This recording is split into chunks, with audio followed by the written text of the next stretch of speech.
All right, I greet you in love and peace, harmony, understanding, joy, and of course, love. All of the good things, all of those good things, whatever's good, whatever's wholesome, whatever true, all of those things, I greet you with that spirit. And hopefully that wherever you are, that you're vibrating high and that you are in a good spirit and in a good mood because you don't have nothing to worry about. And I guess that's what a lot of people they want you to like forecast or whatever. I don't know, but there's a lot of jockeying for spiritual position or whatever.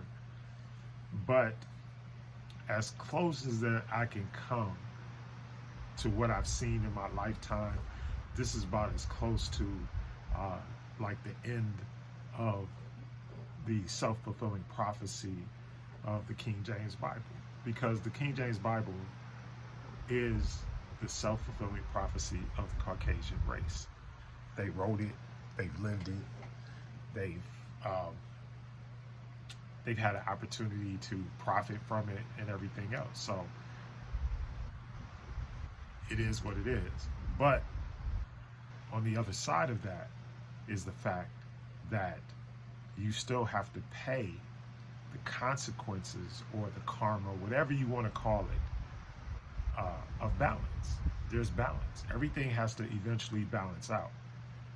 And that's why I have been talking about the Divine Mother and the fact that the Divine Mother, for all intents and purposes, if there has to be a being that is superior to you as small God, let us make God, or in our image, okay, so whatever, right? So that whole God, and then the acronym, of course, that's come up through time: generator, operator, destroyer, which is what you are.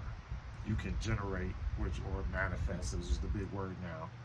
You can operate. So once you've manifested whatever it is you manifested, you can operate within the system of your manifestation.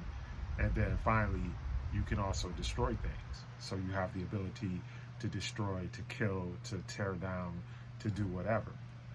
So with that being known, then you have to go into the next level, which is, so if I can do all of that, then, and if I am reverent to a creator, then who is that creator? And who created me, and how did I get here? And then the other thing is, and then how did I get here? Who created me? How was I created? And everything. Then that's the question. So who's superior to me? And I've read tons of books, and that's why I hate talking about dogma and books and doctrine and all that anymore. I just don't, because it's nauseating. It's sickening, because everybody has an opinion. And the thing about spirituality is being spiritual, being connected with the divine energy. The thing about being connected with the divine energy is that you don't need a whole lot, especially from other people telling you this, that, and the other thing, because you feel it. Is what you you actually feel it, you experience it, and it's happening to you, at the moment. It's living in the moment. It's not, and even the stuff, the reason why you don't get the stuff that you want that's in the future is because you don't think you deserve it, or you don't think you can get it, but you can. And the system is designed to put that fear and that doubt in your mind. And that's all it is. Is because what? As a person thinks, so is he or she or whatever. And I want to bring that up as well. The fact of, all of this stuff about gender, and I'm going to talk about politics and religion, because they tell us not to. But if you read any religious book, is laced with politics and try to tell people what to do, how to do it, all of that kind of stuff, which is all well and fine. And it in certain things, for certain reasons, it's also necessary, because what, it prevents anarchy and it keeps order. And the people in the past, they knew that, so all they want to do is basically keep power, control, and order. And so the power and control, and now that we're now moving into the age of enlightenment, and as we move, and once again, astrology-wise, which is a very important spiritual discipline, but astrology-wise, what is going on in the heavens, and remember, we are part of the universe. Our bodies, everything is made up of the things that are in the universe. No matter, whether you believe me or not, you don't even have to believe me. In fact, don't believe me. It's fine with me. But you are made up of the same thing that the ether is made up of. The same thing that's out there, but the only thing is that you have manifested in the physical realm. That's all. So you have manifested in the physical realm, and some of you have manifested, remanifested, and so you have what? You have generations, just like I'm Judson Brinkley Powell III. So I'm the third generation, which is why I always wondered whenever I asked any of the ancestors or the elders that I studied under, I would ask them, well, if I'm going to do this, then what name should I use? And they said, use the name that your mother and your father gave you. And so because that's the name that they put into the universe. And then accept the other names, because think how many different names you have throughout your lifetime. Even your nicknames and all that kind of stuff. Even like people with a good nickname, or like my nickname is Bubby. Like everybody, like people that know me, they call me that. But if you don't know me, you ain't gonna call me that, because I am literally.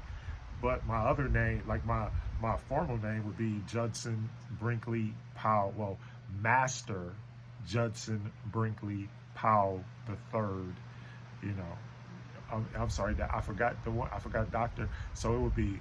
I got a lot of them. I could be Reverend, Doctor. See, that's what I'm trying to say. So there's nothing in the name. It's the spirit behind the name. And if the spirit behind the name is good, then say that name.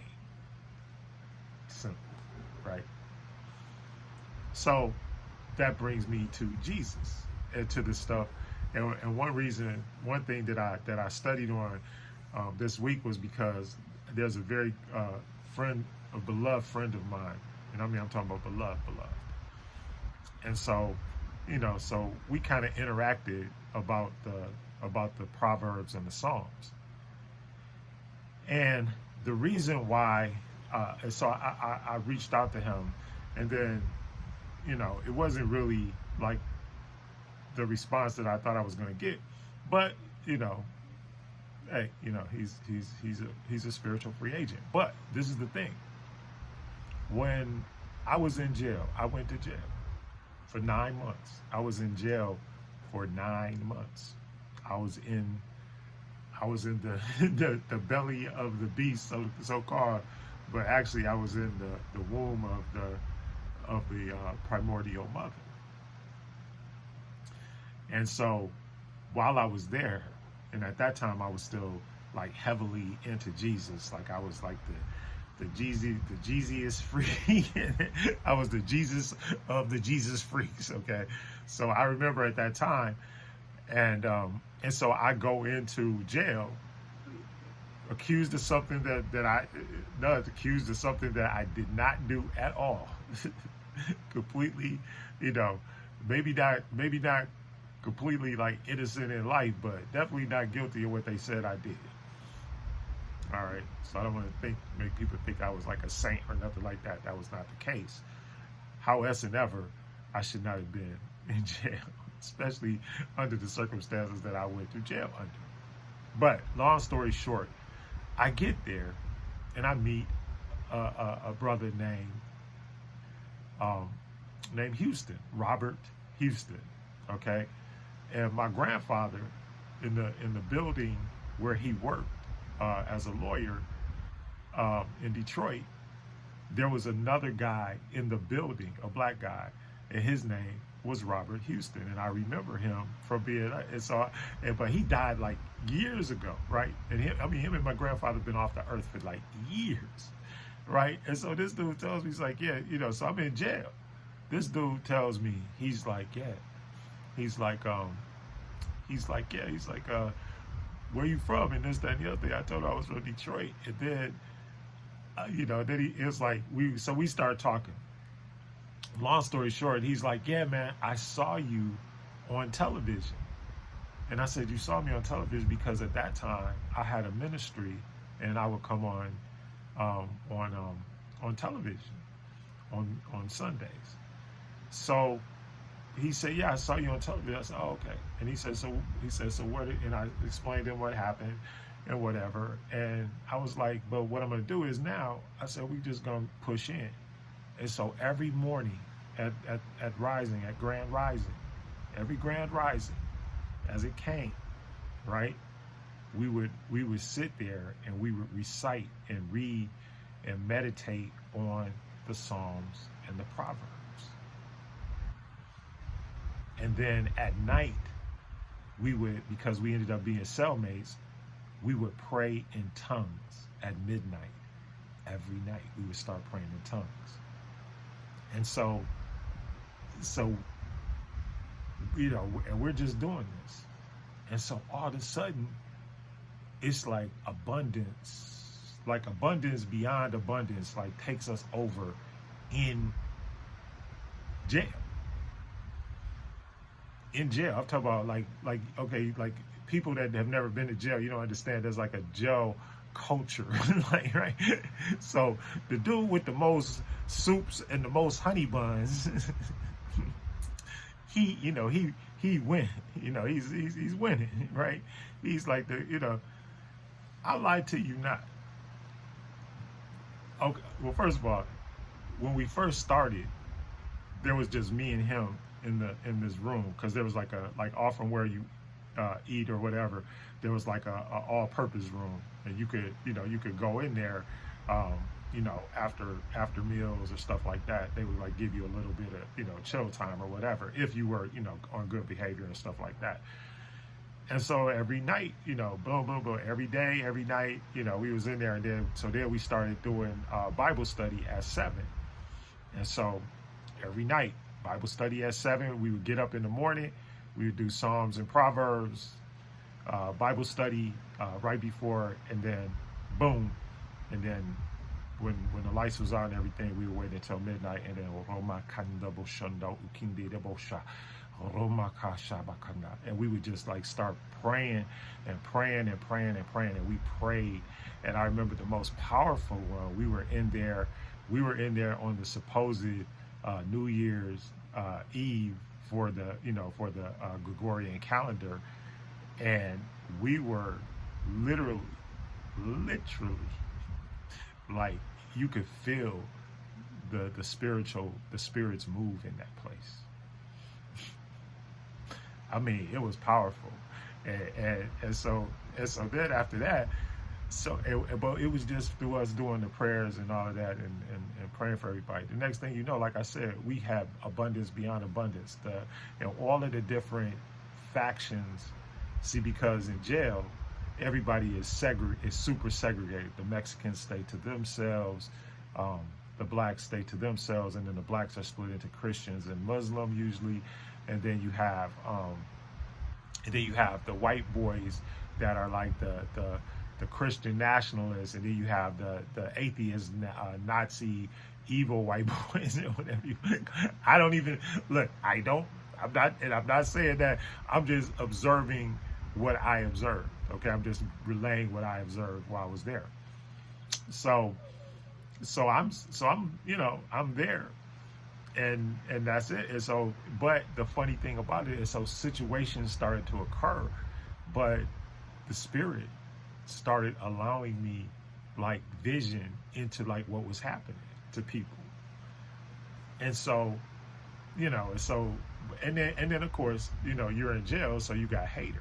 You got, those other, some of the people, but the people that understood the Spirit, or that could hear the Spirit, or that could walk in the divine and see the divine in the other person, they started to awaken. And I'm not talking about to religion. I'm talking about they started to awaken to the inner spirit, to the divine in me sees the divine in you, because we're all divine. We're the same. Because we're made from the same stuff. We're all the same. That's why all, all of this stuff that was put in most of the religious books and dogma and everything, it was designed to divide and conquer, to divide people and to split them up and to make us sure, because the way our spirituality, Kemetic spirituality is practiced, there is no, it's colorblind. It really is. The only thing, where's my, I gotta get my, like I say, the only thing I'm trying to do is be able to weigh my heart against a feather. That's all I'm trying to do. I'm not trying to hurt, because, and then the other thing is, my yacht, when y'all see my yacht and her wings are spread and her wings are covered, that's the protection.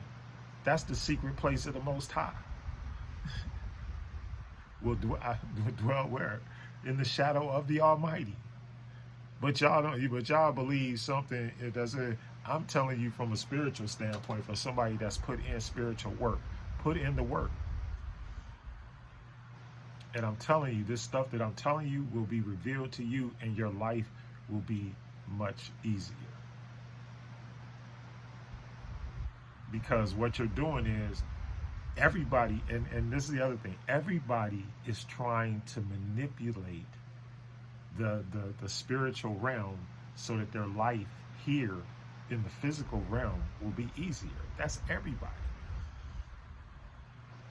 All the stuff that you're doing, whatever it is, whatever your spiritual practice is, but the first step has to be what? I'm grateful. I'm thankful. I'm grateful and I'm thankful. That's got to be step one. And then I'm forgiving. And once again, that goes back to the principle that they try to instill in us, which is sin consciousness. But there is no such. That's a made up paradigm. It's a made up way to control you, because in our spiritual system, there is no such thing as sin. In fact, sin was killed by the Queen Mother, Aset. Aset destroyed Satan in our spiritual system. And then they came along, took all our books and everything, and then made their own spiritual system, which, hey, that's cool. But the other thing is, you still got to accept the consequences of using that spiritual system. Whatever the Kemetic consequences are of whatever it is, whatever spells and all that stuff you've been doing over all these hundreds and thousands of years, it's time to pay the piper. Because what? Because even the consciousness of your Savior cannot save you at this point. That's why everybody is like so deceived and afraid and everything like that, because those are the spirits that you have invoked into these people. So that's what they're using. Oh, there's a crisis at the border. They're going to kill everybody. Really? But the truth is, most Mexicans are trying to get out of the United States. Most people from Central and South America and all of that, they don't want to be in this bad boy. You know what they do? They come up here, they get money, and then they go back and they build their neighborhoods. And that's what they really mad about. And I know several.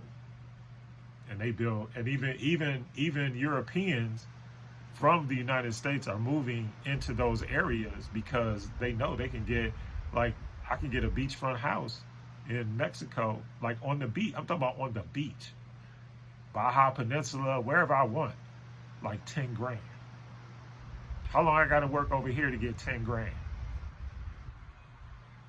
That's why they come. They don't come to steal anything from anybody here at all. And the cartels have been, and the reason why the cartels operate, I'm getting political now.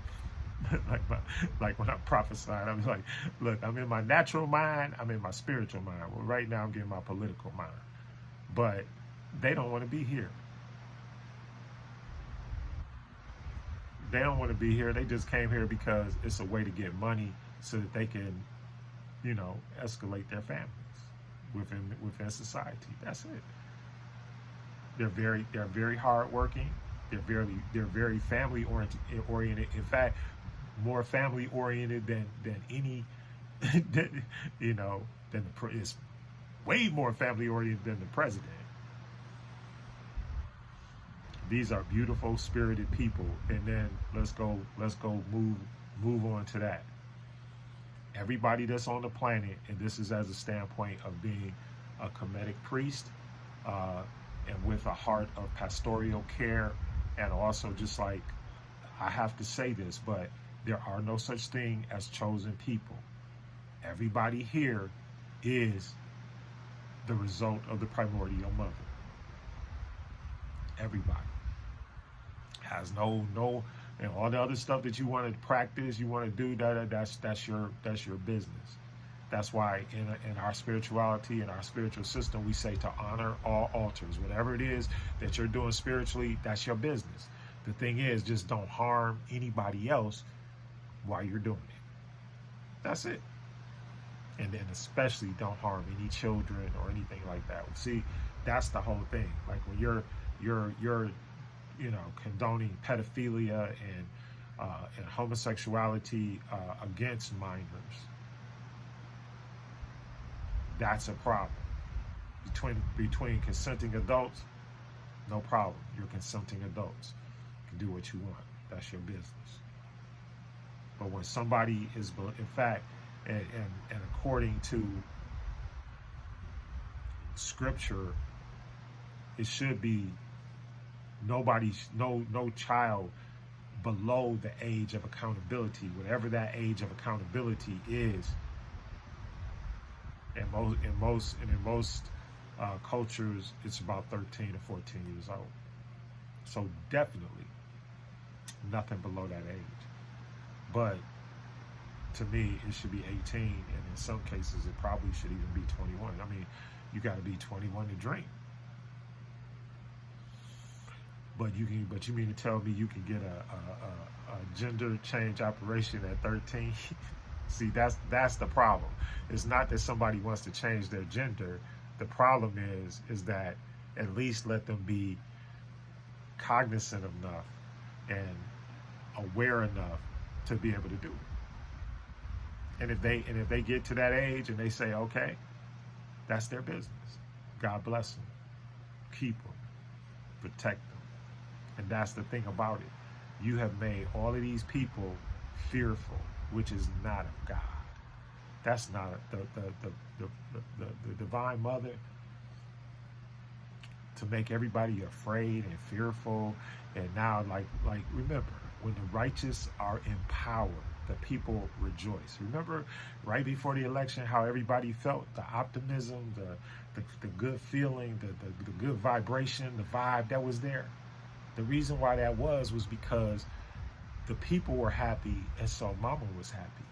And if y'all don't believe me about this primordial mother, if y'all don't believe that she is God, if y'all don't believe that she sent or set destroyed sin and the devil, that's why, and that's where they got the Jesus story from. But she's the one, and that's why they constantly are trying to get rid of feminine energy out of everything, and to destroy the feminine energy, to pervert it, to make it into a whore.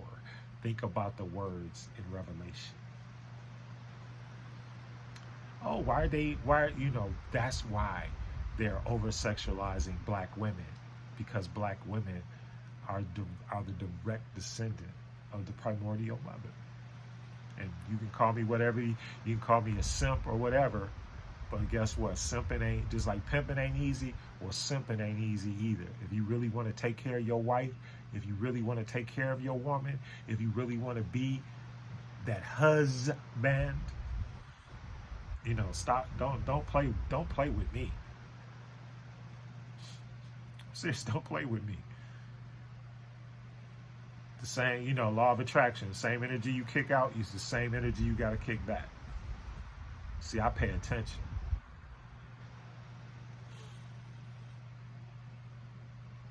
But you know, y'all, everybody's about the bag and this, that, and the other thing. Y'all don't want to grow. And most people just want to walk into the bag.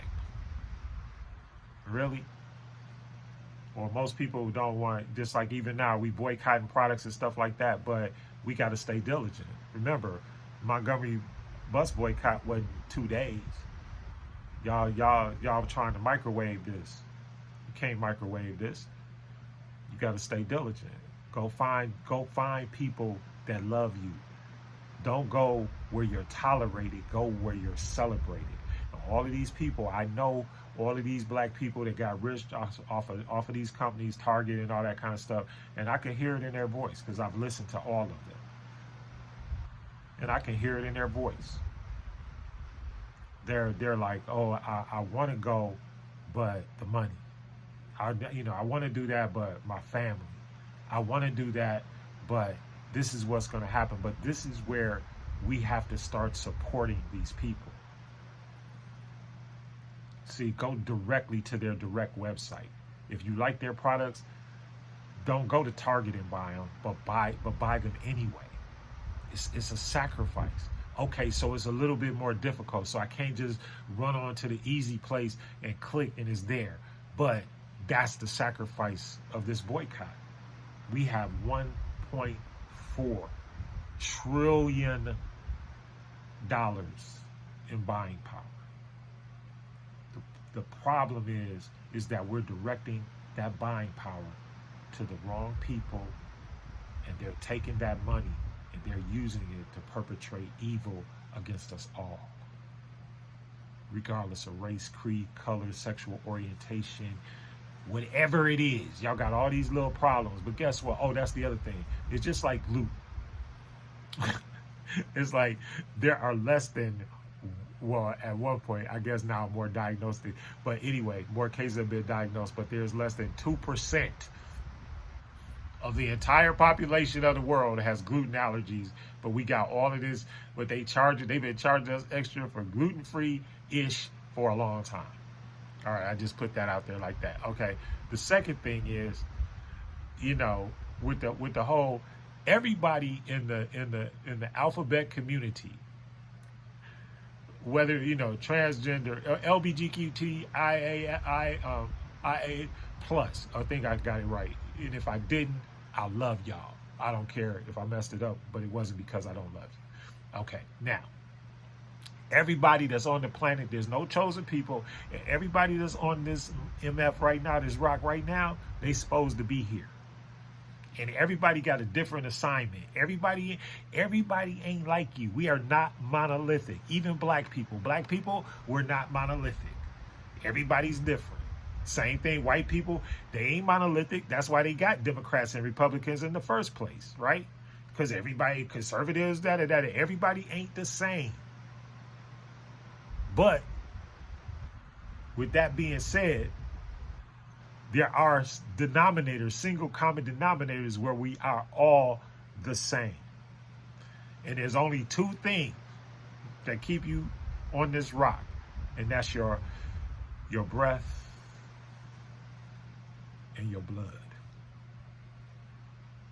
That's it. All of us. Go to the hospital. You'll find out what I'm saying is absolutely true.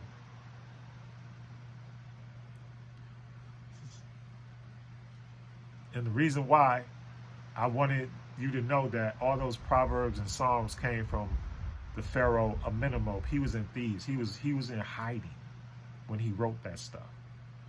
And the perspective that he was writing it from, he wanted to protect his people. And then they put David and Solomon's name on it. That man was afraid for us. Because we're his descendants. The people that they're talking about, is the flip of the script. Anyway, flip the script back. Take your power back. Take your ancestors back. Take your elders back. I love you. Have fun. No matter what you do, have fun. Enjoy your life. Smile. Get that, as well as you get that melatonin, get that serotonin. Oh, sure.